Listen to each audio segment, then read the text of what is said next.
എല്ലാ പ്രേക്ഷകർക്കും വീണ്ടും ഒരു പ്രാവശ്യം കൂടി സ്നേഹവന്ദനത്തെ അറിയിക്കുന്നു. പുതിയൊരു എപ്പിസോഡിലേക്ക് നിങ്ങളെ സ്വാഗതം ചെയ്യുന്നു. നമ്മൾ കഴിഞ്ഞ എപ്പിസോഡിൽ ഈ സൃഷ്ടിയെപ്പറ്റിയൊക്കെയും വിവരിക്കുകയായിരുന്നു. ഈ യൂണിവേഴ്സ് എങ്ങനെയുണ്ടായി, ഭൂമിയിൽ ചരാചരങ്ങൾ, വൃക്ഷലതാദികൾ ഒക്കെയും എങ്ങനെ ഉണ്ടായി എന്ന് നമ്മൾ കണ്ടു. നമ്മൾ കണ്ണുകൊണ്ട് കാണുന്ന എല്ലാ വസ്തുക്കളും ദൈവം തൻ്റെ വായിൽ നിന്ന് വന്ന വചനത്താൽ സൃഷ്ടിക്കപ്പെട്ടു. എന്നാൽ മനുഷ്യനെ സൃഷ്ടിച്ചത് ദൈവം സ്വന്തം കരങ്ങൾ കൊണ്ടാണ്. അതെങ്ങനെയെന്ന് നമുക്ക് നോക്കാം. ആദ്യം ഭൂമിയിൽ നിന്ന് കുറച്ച് മണ്ണെടുത്ത് അത് കുഴച്ച് ഒരു രൂപം തയ്യാറാക്കി. നമുക്കറിയാം, ഒരു കലാകാരൻ മണ്ണുകൊണ്ട് വിഗ്രഹമുണ്ടാക്കുമ്പോൾ മണ്ണിൽ വെള്ളമൊഴിച്ച് കുഴയ്ക്കുമ്പോൾ ആ മണ്ണിലുള്ള ഓരോ തരിയിലും ആ കലാകാരൻ്റെ കൈകളിലെ സ്പർശം ഏൽക്കാറുണ്ട്. ദൈവം നമ്മെ സൃഷ്ടിക്കാൻ മണ്ണ് കുഴച്ചുകൊണ്ടിരിക്കുമ്പോഴും മനുഷ്യൻ്റെ രൂപകൽപ്പന ചെയ്യുമ്പോഴൊക്കെയും ദൈവത്തിൻ്റെ കരസ്പർശം നമ്മുടെ ഓരോരോ അവയവങ്ങളിലും ഉണ്ടാകും. ദൈവം അങ്ങനെ ഒരു രൂപകൽപ്പന ചെയ്തപ്പോൾ അത് വെറും ഒരു ആകൃതി മാത്രമായിരുന്നു. ഞാൻ നോർത്ത് ഇന്ത്യയിലായിരിക്കുന്നതുകൊണ്ട് കലാകാരന്മാർ എല്ലാ ദുർഗാപൂജയ്ക്കാണെങ്കിലും സരസ്വതി പൂജയ്ക്കാണെങ്കിലും ദീപാവലിക്കാണെങ്കിലും ആയുധ പൂജയ്ക്കാണെങ്കിലും ചട്ടുപൂജ, ഇങ്ങനെ തുടങ്ങിയ അനേക ആഘോഷങ്ങളുണ്ട്. അതിനൊക്കെയും ഈ വിഗ്രഹങ്ങൾ ഉണ്ടാക്കുന്നത് കാണാറുണ്ട്. ഞാൻ നോർത്ത് ഇന്ത്യൻ്റെ എല്ലാ സ്റ്റേറ്റുകളിലും അങ്ങോളം ഇങ്ങോളം നടന്നിട്ടുള്ളതുകൊണ്ട് ഈ വിഗ്രഹങ്ങൾ ഉണ്ടാക്കുന്നതൊക്കെ വഴിയരികെ എല്ലാ റോഡരികളെല്ലാം വെച്ചിട്ടാണ് ഈ വിഗ്രഹങ്ങൾ ഉണ്ടാക്കുന്നത്. അതെല്ലാം ഞാൻ കാണാറുണ്ട്. അന്നേരം അവരെങ്ങനെയാണ് അത് ഉണ്ടാക്കുന്നതെന്ന് ഞാൻ പലപ്പോഴും ശ്രദ്ധിക്കാറുമുണ്ടായിരുന്നു. അതിൽ വൈക്കോലുണ്ട്, മണ്ണുണ്ട്, ചാക്കുണ്ട്, പിന്നെ തടി കഷ്ണങ്ങളുണ്ട്, പിന്നെ മുള, ഈ വകകളെല്ലാം കൊണ്ടാണ് ഈ സാധനം വിഗ്രഹം ഉണ്ടാക്കുന്നത്. എന്നാൽ ദൈവം മനുഷ്യനെ നിർമ്മിച്ചപ്പോൾ വെറും പഞ്ചതത്വങ്ങൾ അടങ്ങിയ മണ്ണ് മാത്രമാണ് ഉപയോഗിച്ചത്. തടിയോ മുളയോ മറ്റ് ചാക്കോ ഒരു സാധനങ്ങളും ദൈവം അതിലുപയോഗിച്ചില്ല. രൂപം തയ്യാറാക്കിയപ്പോൾ മറ്റ് കലാകാരന്മാർ നിർമ്മിക്കുന്ന വിഗ്രഹം പോലെ തന്നെ ദൈവം സൃഷ്ടിച്ച രൂപവും നിശ്ചലമായിരുന്നു. ഈ രൂപകൽപ്പനയ്ക്ക് ശേഷം ദൈവം തൻ്റെ ആത്മാവിൽ നിന്ന് ആത്മാവിനെ പകർന്ന് ആ രൂപത്തിനകത്ത് നിറച്ചു. അതിനുശേഷം തൻ്റെ സ്വഭാവത്തിൽ നിന്ന് സ്വഭാവത്തെ പകർന്ന് ആ രൂപത്തിൽ നിറച്ചു. അതുകൊണ്ടാണ് വചനത്തിൽ പറയുന്നത്, നമുക്കറിയാം, ഉൽപ്പത്തി 1:26 എഴുതിയിരിക്കുന്നു, അനന്തരം ദൈവം നാം നമ്മുടെ സ്വരൂപത്തിൽ നമ്മുടെ സാദൃശ്യപ്രകാരം മനുഷ്യനെ ഉണ്ടാക്കുക. ദൈവത്തിൻ്റെ സ്വരൂപമായി, ദൈവത്തിൻ്റെ സാദൃശ്യമായി. ഈ സമയത്തും ദൈവം ഉണ്ടാക്കിയ രൂപത്തിന് ഒരു ചലനവും ഉണ്ടായിരുന്നില്ല.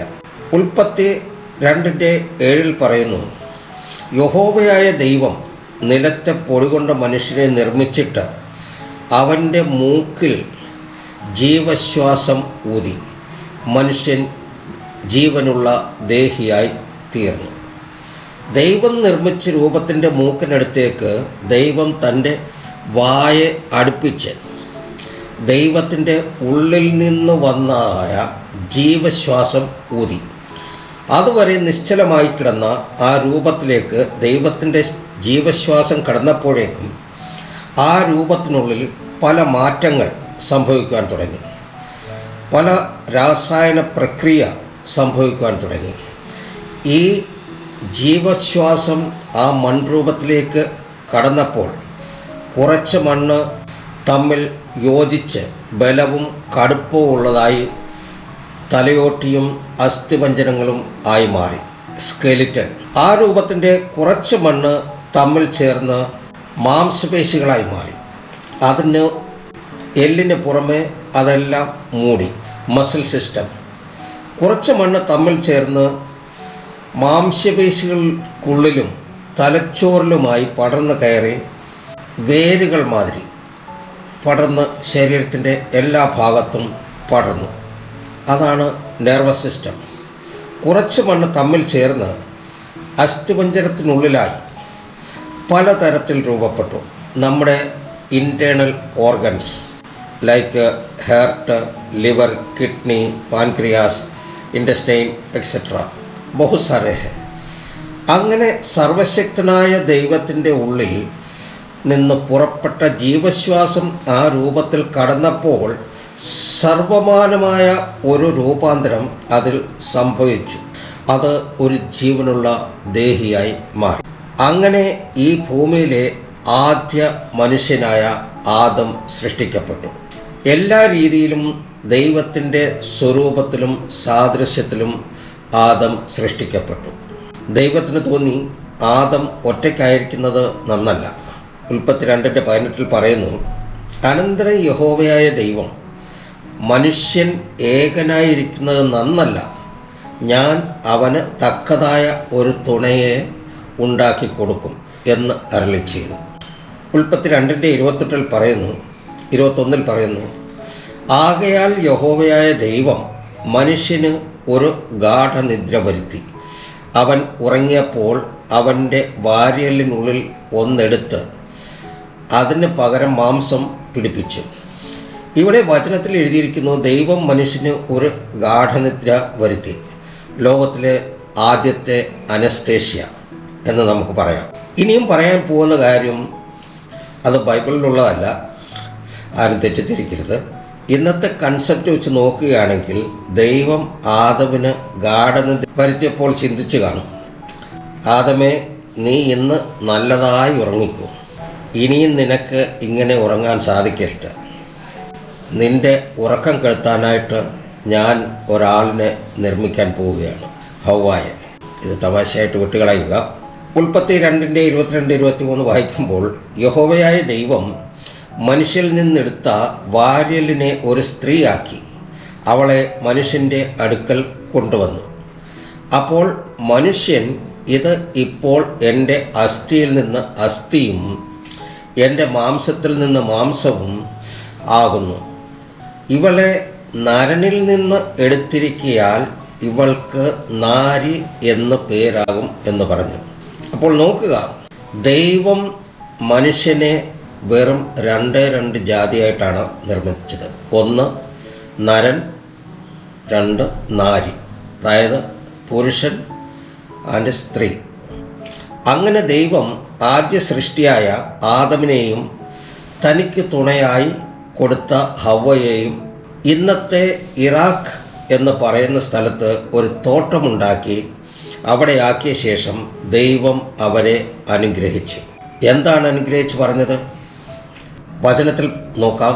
ഉൽപ്പത്തി 1:27-28 വചനങ്ങളിൽ, ഇങ്ങനെ ദൈവം തൻ്റെ സ്വരൂപത്തിൽ മനുഷ്യനെ സൃഷ്ടിച്ചു, ദൈവത്തിൻ്റെ സ്വരൂപത്തിൽ അവനെ സൃഷ്ടിച്ചു, ആണും പെണ്ണുമായി അവരെ സൃഷ്ടിച്ചു.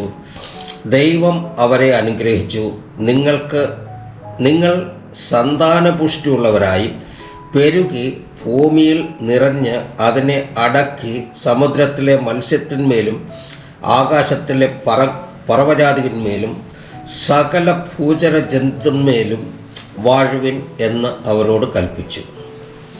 ഇവിടെ അല്പം നിർത്തി ഒരു കാര്യം പറയാൻ ആഗ്രഹിക്കുന്നു.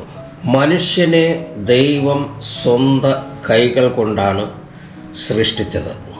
ഡാർവിൻ തിയറി ഓഫ് ഇവല്യൂഷൻ പറയുന്നത് പോലെ കുരങ്ങിൽ നിന്ന് രൂപാന്തരപ്പെട്ടു വന്നതല്ല മനുഷ്യൻ.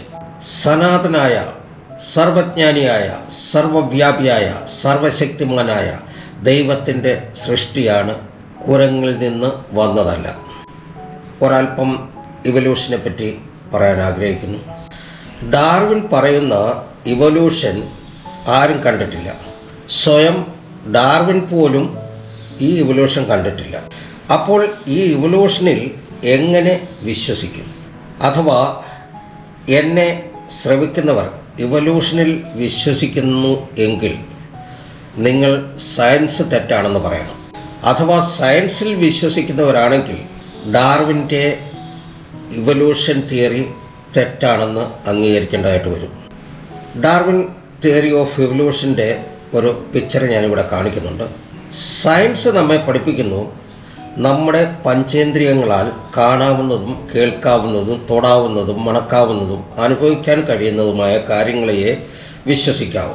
കാരണം അത് നിലനിൽക്കുന്നവയാണ്. ഇത് കൂടാതെ സയൻസിൻ്റെ പ്രോട്ടോക്കോൾ പറയുന്നത് we should believe only those things according to the rule of empirical, testable, demonstrable things. That is the protocol of science. ഒന്നുകൂടി വിശദമായി പറഞ്ഞാൽ, science protocol is the things which is empirical, which means experimental, experiential, observable, pragmatic and practical, etc. And testable means examination, investigation, check, analysis, trial, assessment, ordeal, etc. And demonstrable means provable, verifiable, self-evident, confirmable, comprehensible, certain, sure, definite, etc. So when you are talking about science, you should follow all these things. എന്നാൽ മാത്രമേ അത് science ആകുകയുള്ളൂ. ഉദാഹരണം, ഞാൻ എൻ്റെ ബുദ്ധി ഉപയോഗിച്ച് ഒരു വസ്തു നിർമ്മിച്ചു എന്നിരിക്കട്ടെ. ആ വസ്തുവിൻ്റെ അംഗീകാരത്തിന് വേണ്ടി അതിൻ്റെ ഉത്തരവാദിത്തപ്പെട്ട അധികാരിയെയോ അതിൻ്റെ അപ്രൂവിങ് അതോറിറ്റിയെയോ സമീപിച്ചാൽ അതുണ്ടാക്കാൻ ഉപയോഗിച്ച സാധനങ്ങൾ, അതുണ്ടാക്കാൻ ഉപയോഗിച്ച രീതി, എല്ലാത്തിൻ്റെ രേഖകൾ സമേതം അവിടെ സമർപ്പിക്കണം. ഞാൻ ചെയ്ത അതേ പ്രോസസ്സിലൂടെ ആ കൺസേണിങ് അതോറിറ്റിക്ക് ഞാൻ ഉണ്ടാക്കിയ പോലത്തെ ഒരു വസ്തു ഉണ്ടാക്കാൻ സാധിക്കുകയാണെങ്കിൽ ആ വസ്തുവിന് അപ്രൂവൽ കിട്ടത്തുള്ളൂ. കാര്യം അത് ഞാൻ പറയാൻ കാരണം, സയൻസ് എന്ന് പറഞ്ഞു കഴിഞ്ഞാൽ അതൊരു റിപ്പീറ്റബിൾ പ്രോസസ്സാണ്. ഞാൻ ഒരു ഫോർമുല ഉണ്ടാക്കി കഴിഞ്ഞ് ആ ഫോർമുല വെച്ചിട്ട് ഒരു സാധനം നിർമ്മിച്ചാൽ, അല്ലെങ്കിൽ രാസായനിക പദാർത്ഥമാകട്ടെ, ഫിസിക്കൽ എന്തെങ്കിലും എക്വിപ്മെൻ്റ് ആകട്ടെ, എന്തെങ്കിലും സാധനമാകട്ടെ, എല്ലാത്തിനും ഒരു പ്രോട്ടോക്കോളുണ്ട്. ആ പ്രോട്ടോക്കോൾ അനുസരിച്ചിട്ടായിരിക്കും നമ്മളത് നിർമ്മിക്കുന്നത്. അതിന് വേണ്ടിയിട്ട് ഫോർമുല ഉണ്ടാക്കും, അതിന് വേണ്ടിയിട്ട് മെറ്റീരിയൽസ് എല്ലാം ജോലി ചെയ്യും. ഇതെല്ലാം ചെയ്ത് ഒരു സാധനം ഉണ്ടാക്കി കഴിഞ്ഞാൽ അടുത്ത വേറൊരാൾ അതേ സാധനം നിർമ്മിക്കാൻ ഞാൻ ഉപയോഗിച്ച ആ ടെക്നോളജി, ആ ഫോർമുല എല്ലാം ഉപയോഗിച്ചുണ്ടാക്കുമ്പോൾ ഞാൻ ഉണ്ടാക്കിയ അതേ സാധനത്തിൻ്റെ റിസൾട്ട് ആ വ്യക്തിക്കും കിട്ടിയിരിക്കും. അതായത് ഇതൊരു റിപ്പീറ്റബിൾ പ്രോസസ്സാണ്. അത് മറ്റൊരു ഉദാഹരണം ഞാൻ പറയാം. കാര്യം നമ്മൾ പഠിച്ചിട്ടുള്ള കാര്യങ്ങളാണ്. ചിത്രശലഭത്തിൻ്റെ ഇവല്യൂഷൻ പ്രോസസ്സ്, അത് ഞാൻ പിക്ചറിൽ കാണിക്കുന്നുണ്ട്. ഈ പ്രോസസ്സിൻ്റെ, അതായത് ആ ജീവചക്രം പണ്ടുമുണ്ടായിരുന്നു, ഇന്നും ചിത്രശലഭങ്ങൾ അതേ പ്രോസസ്സിലൂടെയാണ് ലോകത്തിലേക്ക് വരുന്നത്. ഇതൊരു റിപ്പീറ്റബിൾ പ്രോസസ്സാണ്, അത് മാറ്റമില്ല. പിന്നെ എന്തുകൊണ്ട് ഡാർവിൻ തിയറി ഓഫ് എവല്യൂഷൻ പ്രകാരം ഇന്ന് കുരങ്ങിൽ നിന്ന് മനുഷ്യൻ ഉണ്ടാകുന്നില്ല? എൻ്റെ ചോദ്യം അതാണ്. അത് ഞാൻ നിങ്ങൾക്ക് വിട്ടുതരുന്നു. മനുഷ്യനോട് വളരെ സാദൃശ്യമുള്ള ചിമ്പാഞ്ചിയിൽ നിന്നോ ആഫ്രിക്കയിൽ കാണുന്ന ഗറില്ലയിൽ നിന്നോ പോലും ഈ ഇവല്യൂഷൻ നടക്കുന്നില്ല. കുരങ്ങൻ മൃഗമാണ്, മനുഷ്യൻ മനുഷ്യനാണ്. ഒരു കാര്യം കൂടി പറയാൻ ആഗ്രഹിക്കുന്നു. നാമൊക്കെയും ആശുപത്രിയുമായി ബന്ധപ്പെട്ട് കഴിയുന്നവരാണല്ലോ. ഇപ്പോൾ എനിക്കൊരു ആക്സിഡൻറ്റ് വന്ന്, അല്ലെങ്കിൽ ഒരു ഓപ്പറേഷൻ ഉണ്ടായി, ആശുപത്രിയിൽ അഡ്മിറ്റായെന്ന് വിചാരിച്ചു. എനിക്ക് ബ്ലഡ് വേണമെന്ന് പറയുമ്പോൾ ഒരു കുരങ്ങനെ പിടിച്ചുകൊണ്ട് വന്നിട്ട് ആ കുരങ്ങൻ്റെ ബ്ലഡ് എടുത്ത് എനിക്ക് തരത്തില്ല. കാരണം കുരങ്ങനാണ്, മൃഗമാണ്, മനുഷ്യൻ മനുഷ്യനാണ്.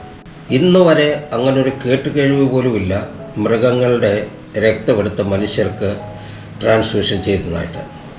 ഇത് നിങ്ങൾക്ക് വിട്ടുതരുന്ന, നിങ്ങൾക്ക് ഏത് രീതിയിൽ വേണമെങ്കിലും എടുക്കാം. പക്ഷേ എനിക്കൊരു ഉറപ്പുണ്ട്, ഞാനും എൻ്റെ കുടുംബവും എല്ലാം ദൈവത്തിൻ്റെ സൃഷ്ടിയാണ്. ഹല്ലേലൂയ.